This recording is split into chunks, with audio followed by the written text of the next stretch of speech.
Facebook থেকে টাকা income করতে গেলে সবচেয়ে আমাদের কোন জিনিসটা ফলো করতে চলেন আমরা জেনে নিই। ফেসবুক অ্যাপ্লিকেশনটা আপনারা ওপেন করবেন। ওপেন করার পরে পাশে দেখবেন আপনাদের লোগো আছে, লোগোতে আপনারা ক্লিক করবেন। ক্লিক করার পরে পাশে দেখবেন কি থ্রি ডট আছে, এখানে একটা ক্লিক করবেন। ক্লিক করার পরে দেখবেন কি এখানে লেখা আছে পেজ স্ট্যাটাস, এখানে একটা ক্লিক করবেন। আপনাদের সামনে এরকম একটা ইন্টারফেস হয়ে যাবে। এখানে আপনারা তিনটে জিনিস ফলো করবেন এবং তিনটে জিনিস ফলো করলে আপনারা জানতে পারবেন যে আপনাদের পেজের থেকে এবং আপনাদের প্রোফাইল থেকে টাকা ইনকাম করতে পারবেন কি পারবেন না। দেখেন এখানে লেখা আছে good news, no violation to show. এইটা যদি আপনাদের প্রোফাইলে এবং আপনাদের পেজে থাকে তাহলে মনে করবেন আপনার পেজটা এবং আপনার প্রোফাইলটা ঠিক আছে এবং কোনো প্রবলেম নেই।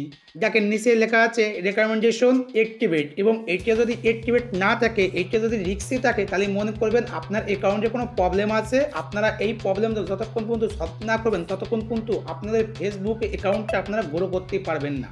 2 নম্বর অপশনে কি লেখা আছে মনিটাইজেশন অ্যাক্টিভেট, এবং এইটা যদি আপনাদের যদি অ্যাক্টিভেট থাকে তাহলে মনে করবেন আপনারা ফেসবুক থেকে টাকা আর্নিং করতে পারবেন, এবং এইটা যদি আপনাদের যদি অ্যাক্টিভেট না থাকে, আপনাদের যদি রিস্কি থাকে তাহলে মনে করবেন আপনার অ্যাকাউন্টে কোনো প্রবলেম আছে। যতক্ষণ পর্যন্ত আপনারা এই প্রবলেম সলভ না করবেন ততক্ষণ পর্যন্ত আপনারা ফেসবুক থেকে কখনো টাকা আর্নিং করতে পারবেন না।